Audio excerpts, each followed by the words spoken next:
नमस्कार दोस्तों, मैं हूं ए विश्वनाथ। पिछली क्लास में हमने थ्री फेज ट्रांसफार्मर के कंस्ट्रक्शन को देखा, उसमें जो क्लासिफिकेशंस है थ्री फेज ट्रांसफार्मर में उनको देखा और उनकी क्लासिफिकेशंस के बाद जो डिफरेंसेस हैं थ्री फेज ट्रांसफार्मर्स में उनको देखा। और आज की क्लास में हम एक इम्पॉर्टेंट टॉपिक के बारे में पढ़ने जा रहे हैं जो है थ्री फेज ट्रांसफार्मर कनेक्शंस। तो थ्री फेज ट्रांसफार्मर कनेक्शंस चार टाइप की होती हैं, जैसा कि आप स्क्रीन में देख पा रहे हैं। पहला है डेल्टा डेल्टा कनेक्शन, दूसरा है स्टार स्टार कनेक्शन, तीसरा है डेल्टा स्टार कनेक्शन और चौथा है स्टार टू डेल्टा कनेक्शन। तो आज के इस वीडियो में हम डेल्टा डेल्टा कनेक्शन को डिटेल में जानेंगे।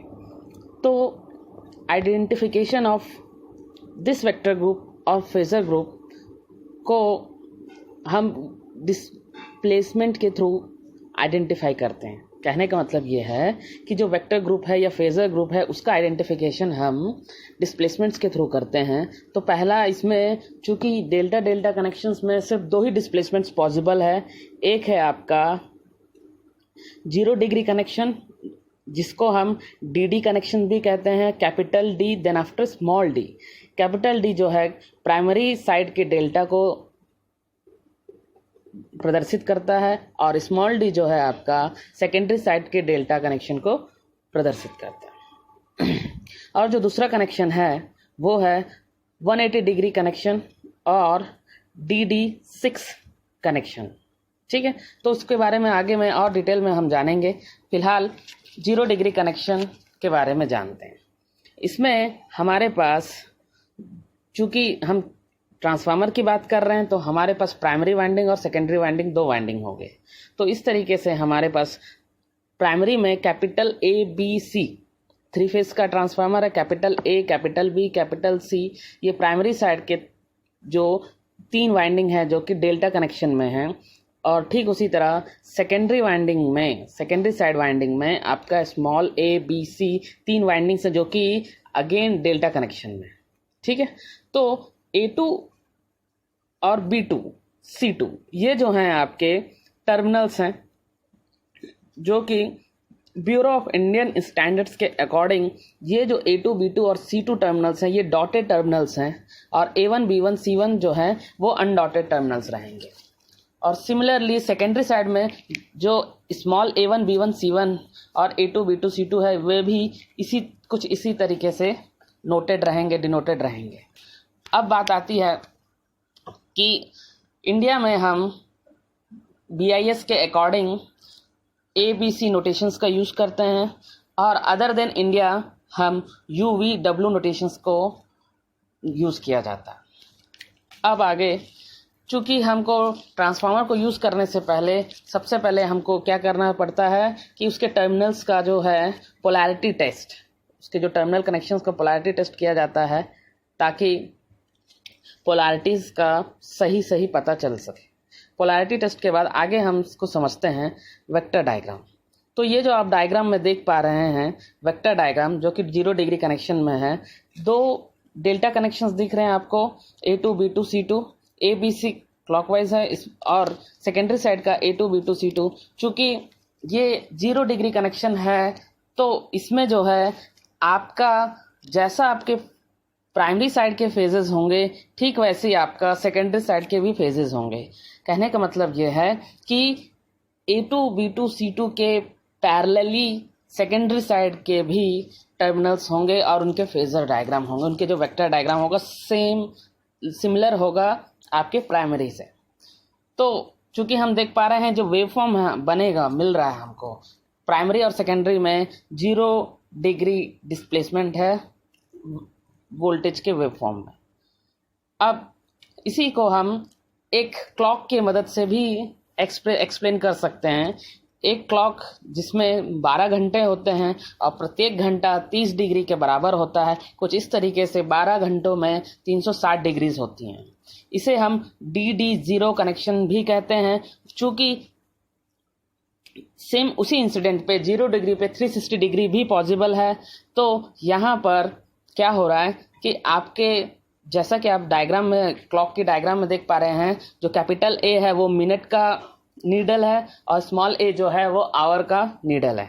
तो मिनट का नीडल प्राइमरी साइड के वेक्टर को प्रदर्शित कर रहा है और आवर का नीडल जो कि स्मॉल लेटर्स में है वो सेकेंडरी साइड को रिफर कर रहा है।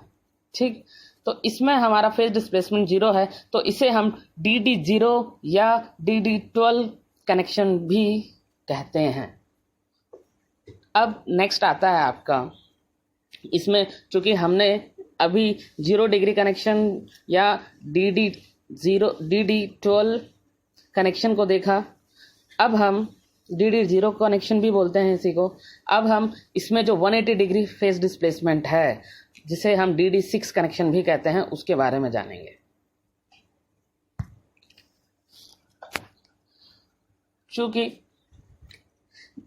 जो डिस्प्लेसमेंट्स होते हैं वो 30 डिग्रीज के मल्टीपल्स में होती हैं, और चूंकि मैंने पहले बता दिया है कि जो नोटेशंस प्रेफर्ड की जाती है, 1 घंटा जो है वो 30 डिग्री के समतुल्य होता है, इक्वल होता है, तो जो टोटल 12 घंटों में 360 डिग्रीज होती हैं। जो दूसरा कनेक्शन जो कि डेल्टा डेल्टा कनेक्शन में पॉसिबल है वो है DD6 कनेक्शन। तो हमको एक जो DD6 कनेक्शन को अचीव करने के लिए हमको क्या करना पड़ेगा, सेकेंडरी साइड के कनेक्शंस को रिवर्स करने पड़ेंगे, चेंज करने पड़ेंगे। तो इसके जो कनेक्शंस होंगे कुछ इस तरीके से, जो पिछला डेल्टा कनेक्शन है और इस बार इसमें जो डेल्टा कनेक्शन है, इसमें देखना आप कि आपके कनेक्शन सेकेंडरी साइड के चेंज हुए हैं, और यहाँ पर जो टर्न्स रेशियो है वो X/1 है।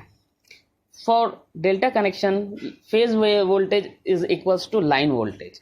यहाँ आप देखेंगे कि आपका प्राइमरी साइड का जो है वेक्टर डायग्राम वो सेम है DD0 की तरह, बट आपका सेकेंडरी साइड का जो वेक्टर डायग्राम है ये ठीक उल्टा है DD0 कनेक्शन से। तो इसमें क्या हो रहा है कि आपका जो फेज डिस्प्लेसमेंट है वो ठीक उल्टा होगा प्राइमरी वोल्टेज के फेज डिस्प्लेसमेंट से। तो यहाँ पर आप देख पा रहे होंगे कि A2 B2 C2 जो है क्लॉकवाइज है, और इधर ABC A1 B1 C1 चूंकि पैरेलल तो हैं, लेकिन क्या हो रहा है ये अपोजिट है। ठीक, तो अगर इसको मैं एक घड़ी में क्लॉक की तरह के नोटेशंस पे दिखाऊं, तो यहाँ आप देख पा रहे होंगे कि जो आवर का नीडल है वो मिनट के नीडल से ठीक अपोजिट डायरेक्शन में है, अर्थात it means it is 180 degree phase displaced.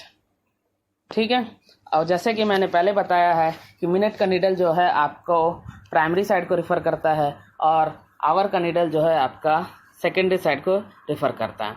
अब ये डेल्टा डेल्टा कनेक्शन जो है इसे हम कहाँ यूज़ कर सकते हैं, किस टाइप के एप्लीकेशंस में इस डेल्टा डेल्टा कनेक्शन का यूज़ किया जा सकता है। तो सबसे पहली चीज़ आती है कि इसमें जो है 180 डिग्री का प्लेसमेंट मिलता है हमको। तो इसमें क्या होता है, वोल्टेज लाइन वोल्टेज और फेज वोल्टेज सेम होने की वजह से जो आपका फेज करंट होता है वो 1/√3 टाइम्स ऑफ लाइन करंट होता है। इसका मतलब ये है कि 57.7% होता है फेज करंट आपके लाइन करंट का। तो इसका क्या मतलब है कि हम जो ट्रांसफार्मर में जो वाइंडिंग्स हैं उसको हम एक पतले तार से, कॉपर के वायर से यूज़ किया जा सकता है, तार को यूज़ किया जा सकता है। अब ये जो कनेक्शन है वो हाई अनबैलेंस्ड लोड पे यूज़ किया जा सकता है, जो कि उच्च असंतुलित भारों पर इसका हम यूज़ कर सकते हैं। और ये जो DD कनेक्शन है, डेल्टा टू डेल्टा कनेक्शन है, इसमें क्या होता है, अगर हम एक पावर बैंक यूज़ करते हैं 3 सिंगल फेज ट्रांसफार्मर्स का, तो इस कनेक्शन में हम जो एक पावर ट्रांसफार्मर में दिक्कत आने पर ओपन डेल्टा कनेक्शन का यूज़ डेल्टा डेल्टा कनेक्शन के थ्रू कर सकते हैं। सो ये था आपका delta delta connections. Next class में हम स्टार स्टार कनेक्शन के बारे में जानेंगे। Thank you.